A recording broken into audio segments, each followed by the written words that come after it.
I'm Jim Parsons. I'm Virginia Butler. Welcome to the first newscast from Rochester's largest and most modern news facility. Live from the WROC-TV Broadcast Center in Rochester, this is TV8 Eyewitness News. Good evening. Monroe County's 911 computer system is out of commission tonight. As TV8 Eyewitness News reporter Brad Couples tells us, the system may not be working, but help is still getting through. Rochester's 911 center handles over 3,000 calls a day for police, fire, and ambulance service. An important link in the computer that makes it all possible has failed again. We're electronically working. It is placed into the computer, and the computer automatically places it to the appropriate dispatch location. Incoming calls to 911 are still being answered, but instead of being routed by computer to the proper dispatcher, someone has to physically carry the written message. That takes time. We could have events that were recorded into the system that were never dispatched, that we, unless somebody remembers it, could eventually not be, could be, in essence, an event lost. The 911 computer has been crashing, going out of service frequently. In 1988, it crashed 45 times. Since it was installed, it's happened over 100 times. Sometimes it can be quickly restored, but this time Woods decided to leave it down until the experts take a look at it in person. The county is planning to upgrade the computer in 6 to 9 months, but that's only a stopgap till the whole system can be replaced at a cost of between $2 and $4 million in about 3 years. It's nearly 10 years old as far as an operating system. The technology is roughly 20 years old. The experts are due in early next week, and if everything goes well, the system should be back up and operating in a couple of days. But removing all the bugs is going to take a month, perhaps longer. Brad Couples, Eyewitness News at the 911 Center. A crime wave at the Amtrak station downtown is causing some concern. As Eyewitness News reporter Robin DeWin tells us, police and train officials are working to make the area more secure for both passengers and employees. It's 11 o'clock and all seems quiet at the Rochester Amtrak station. The next train doesn't leave for another 4 hours. This isolated area is often vulnerable to crime. We had some problems with some criminal mischief to vehicles and stolen vehicles, and I believe we made 4 juvenile arrests in that case. Last summer, 60 cars parked here were vandalized. In recent months, there have been several purse snatchings, beatings, and robberies. During the day, there are few problems. But the local violence has forced the National Amtrak office to assign a Conrail police captain to monitor crime. He does have a territory, which means he won't be here every day, every night, all the time. His territory includes a number of stations in New York State. The Amtrak captain patrols all stations from Buffalo to Albany, spending much of his time on the road. Police are often called here for protection during the early morning hours. They spend a good share of their time up in that area because we know there is some traffic there, and we want to offer the protection. The police have always been there for us, and we assume that that's always going to be the case. The fact that they've made some arrests recently help us, aid in that belief. Business for Amtrak has been up over the last few years. Employees hope the violence won't discourage passengers. They add that any violence is too much. Local Amtrak officials and police say that with their combined forces, they can make this station safe for both employees and passengers. Robin DeWin, TV8 Eyewitness News. Well, Kodak has another lawsuit on its hands. The Atlantic States Legal Foundation claims the photo giant violated terms of a waste discharge permit. Kodak is charged with dumping higher than allowed levels of chemicals into the Genesee River and Patty Hill Creek. Atlantic States is seeking more than $500,000 in penalties. On Thursday, Kodak was listed as the 56th largest toxic polluter in the nation by the National Wildlife Federation. Maria Hernandez made her final journey today through the Brooklyn neighborhood she had tried to rid of drug dealers. Hernandez's body was carried from her home in a 2-mile procession. The mother of 3 was gunned down early Tuesday when at least 5 bullets were fired into her family's apartment. Hernandez and her husband were trying to clear the neighborhood of drug activity. The shooting is seen in the community as retaliation for their efforts. This afternoon, hundreds marched the streets to show support for that family. Miami was also the scene of a rally today. Striking Eastern Airlines employees are outraged that some workers have crossed picket lines to go back to work. So many have gone back, in fact, that Eastern says it no longer needs to hire new pilots. John Bogart has this report on how today's march is an attempt to revive the strike effort. Back when their strike was new, Eastern workers held a lot of these marches. They rallied round the flag today, their backs to the wall.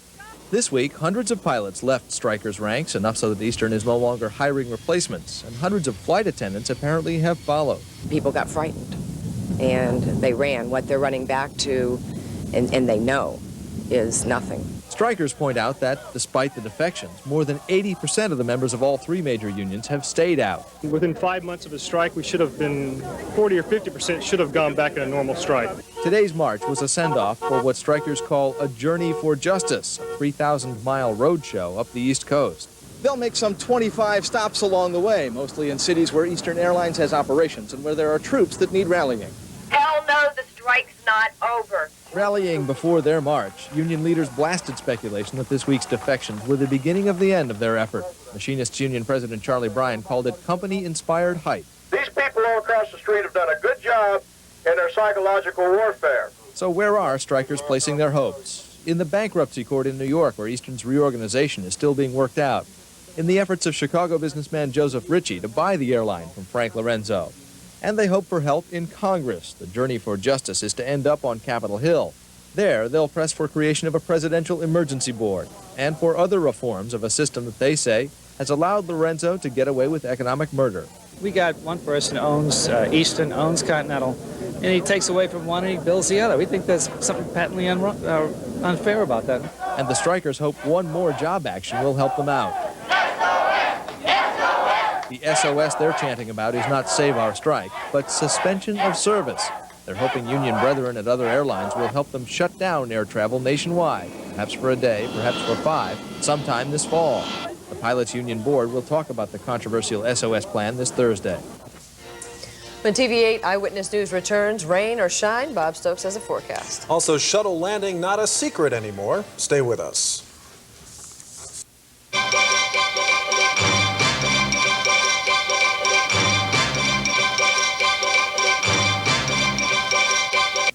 Line of Fords, including 2.9 financing and up to $1,500 rebates, now at Kerner Ford. This year's Monroe County Fair is wrapped up for the season. Fair manager Matt Mateo says more than 30,000 people turned out this year. That's a 50% drop, though, from last year's attendance. But Mateo says the unseasonably cool weather earlier this week may have kept fairgoers home. Cool after being so hot for so long. Is it going to stay cool, Bob? No, not really. It's going to be about average for this time of the year, Virginia. Today we had a high of 78. Not it was too comfortable. Bad. It was yeah, nice. It was fairly comfortable.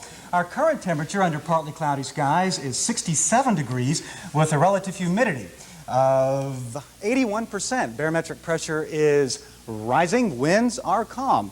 Not a breeze to be found outside right now. Looking at temperatures from around the area, western New York temperatures, Binghamton comes in at 63 degrees as we go to our temperatures from around our beautiful area. Well, we're not all at 22 degrees right now, but we are at the satellite map.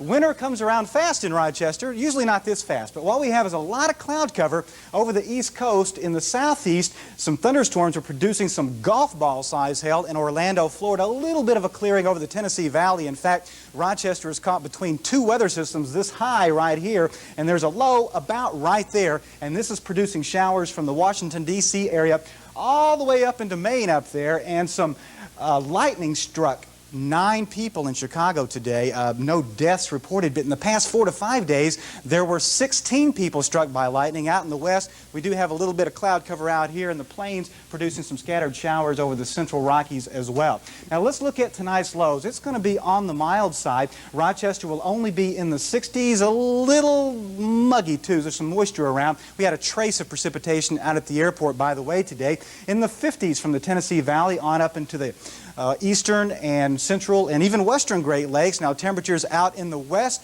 will be in the 70s in Southern California, a mild night out there. Now let's look at tomorrow's highs, and we have an average day for August. Highs will be near the border of the 70s and 80s. I'm calling for a high of about 80 degrees tomorrow. Those 70s will extend into the upper Great Lakes, down into northern Minnesota around Duluth. In the 80s over the Tennessee Valley, that will extend onward into the west, and we do find some 70s over the Rockies there. And look at those 100s over Southern California. They're going to be baking around Needles, California. That's around the Arizona-California border. Now, looking at tomorrow's national map, high pressure will save us from any rainfall. Right there, the big H over Ohio provides some dry air for us, but not far away are some showers around this occluded front. It will produce rain from Maine all the way down into Florida and extending along the Gulf Coast there. Some heavy thunderstorms expected over Virginia. Now, looking in the middle part of the country, we do find more thunderstorms as well over the plains, extending on upwards into the western Great Lakes. Hot and dry out west. That's been the story all summer. Let's check out the forecast for tonight. Mostly cloudy skies, 30% chance of a shower. I don't think it'll happen personally. A low between 60 and 65 degrees. Winds will be light and variable. Tomorrow, we're looking at a mixture of sun and clouds, a high near 80 degrees. Temperatures will be similar to what they were today. Winds variable at 5 to 15. As we go to Monday, the start of the work week, partly sunny skies, a high about 85. So about normal weather for this time of August. Jim? Thank you, Bob. Well, NASA says the Space Shuttle Columbia will be coming home tomorrow, but the public won't be invited to see it. NASA has been keeping the mission top secret because of its military nature. Officials say the shuttle sent a satellite into space to spy on the Soviet Union. Columbia is expected to touch down at Edwards Air Force Base in California at 6:37 tomorrow morning. One of the 5 crew members, Jim Adamson, is a local man. We'll talk with his family tomorrow in Groveland, along with a full report. And just ahead, Dwayne takes a look at the weekend that defined a generation.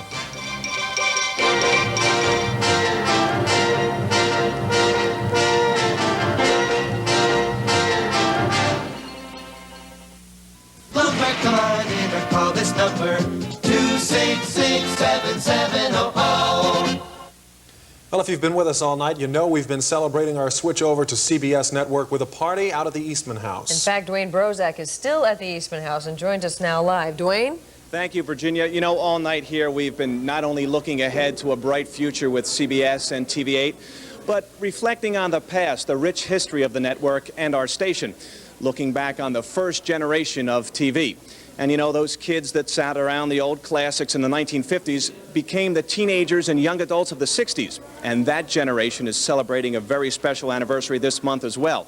20 years ago, this week, the Woodstock Music Festival was held. And now let's take a look at how 2 local people remember that weekend that defined a generation. It's one of those things that weaves into your life. You know, it's just one of the threads. Creature comforts were non-existent, and you had to rely on your neighbor, and they were there for you. Oh, baby,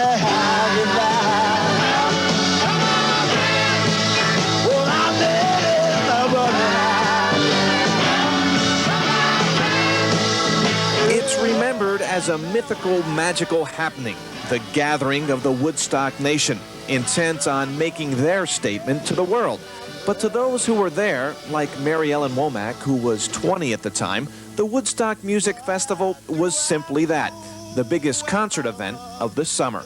We were only there for the concert. If there were people who went there to make it a happening, there weren't that many of them. I think they just went there because it was, hey, this is the big weekend this summer.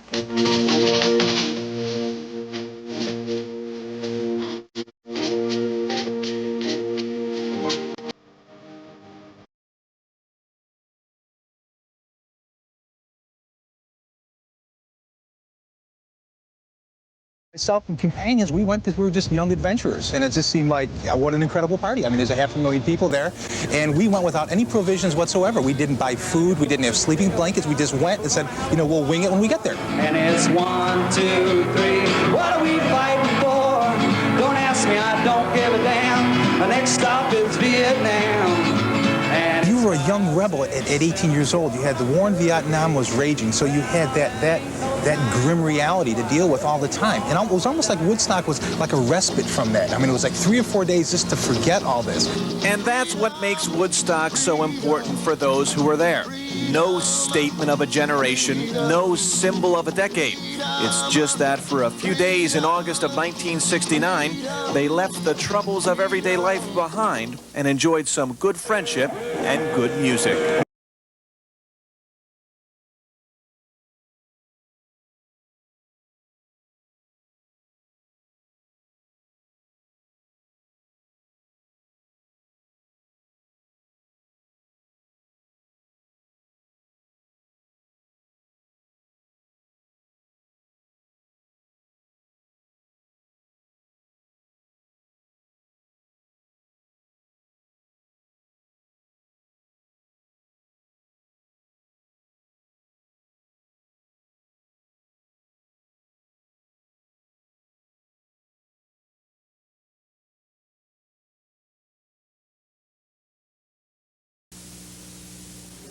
quite a wonderful experience for everyone involved. The interesting thing was Garrett, the gentleman you saw on the story, he went to Woodstock and didn't hear a note of music. And Mary Ellen, who was down up front, she saw every act and sat through the mud. And it's both something that they say was not really as big as it's made out to be now, but again, it's the weekend that defined a generation. Sorry I missed it. I was only 9 years old. How's the party doing out there? Is it winding down or still It's winding down out here, guys. I think as soon as I get off the air here, everybody's going to head for the exits, I hope. Party at my place, everybody. All right, Thanks, Dwayne. Back to you, Dwayne. Well, coming up next, lightning strikes the PGA. Sports next.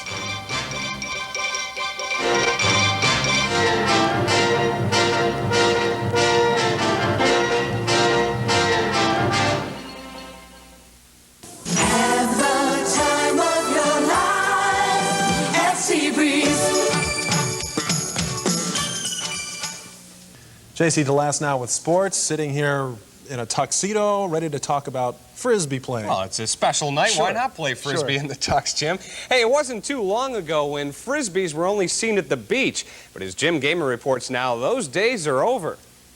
There's Frisbee, and then there's Ultimate Frisbee.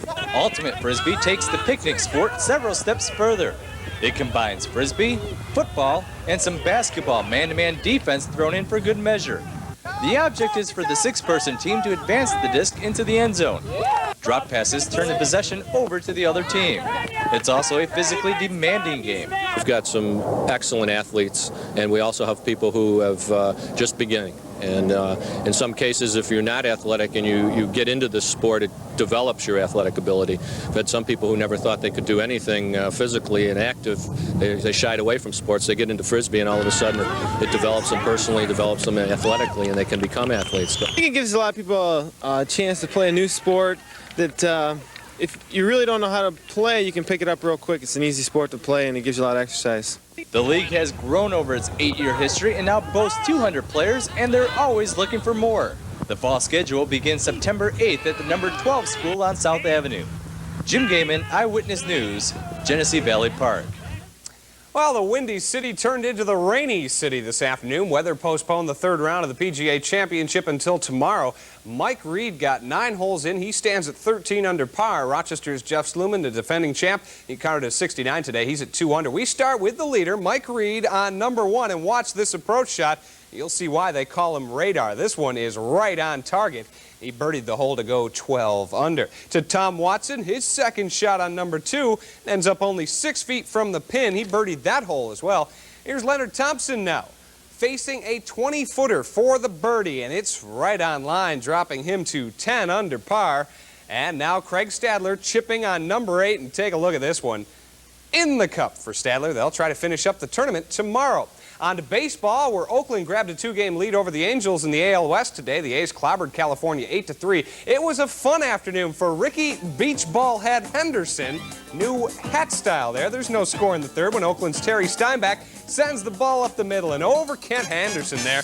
Carney Lansford and Dave Henderson score. It was 2-0 A's. 8th inning with Greg Minton on the mound. Mark McGuire says, see you later. Deep right center field. Henderson was along for the ride. Oakland drops the Angels, the final 8-3. The rest of the American League scoreboard, Twins doubled up the Yankees. Milwaukee over the Indians. The Orioles and the Red Sox tied up late, and the Rangers have a 2-run lead over the Tigers. That game in the 7th inning. To Candlestick Park in San Francisco, where Dodgers pitcher Fernando Valenzuela helped his own cause in the 2nd inning. Take a look at that. Connects to deep right field, and it's off the fence. Mike Huff is huffing and puffing. Round 3rd, he's heading for home. Los Angeles takes a 2-0 lead, and speaking of huffing and puffing, there's Valenzuela with a double. Top of the 7th, Dodgers leading 3-1. Eddie Murray up to bat. See you later again. Nails it, a 2-run shot. Los Angeles over the Giants 5-1. Other scores on the National League board. Houston nipped the Reds by 1. It was Chicago 9, Philly 7. Mets dropped St. Louis. The Expos 3 runs better than Pittsburgh. The Wings started their final road trip off with a bang tonight, beating Louisville 10-3. Kurt Schilling gets the win. That's his 12th of the year. And Al Unser Jr. took the checkered flag at today's IROC race in Watkins Glen. He finished 1.3 seconds ahead of Scott Pruitt. Terry Labonte came in 3rd, but he still wins the overall championship. Tomorrow's Bud at the Glen race is scheduled for 1 o'clock, Jim. Be a nice day to go down to Watkins Glen. Well, thanks, JC. Coming up next on Eyewitness News, a Rolling Stone lineup.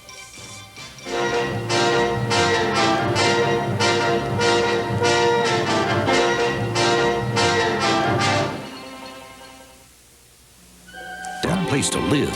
Find a home at the Woodlands in Brockport. Well, tickets for next month's Rolling Stones concert in Syracuse went on sale this morning, and as expected, it was a sellout in less than 2 hours. You could say that some fans lost track of time, waiting in line for hours just to get a chance to buy a ticket. Well, thanks for joining us tonight. We thank you for watching, and we'll see you actually on Monday. Join Brad Couples tomorrow night. Good night.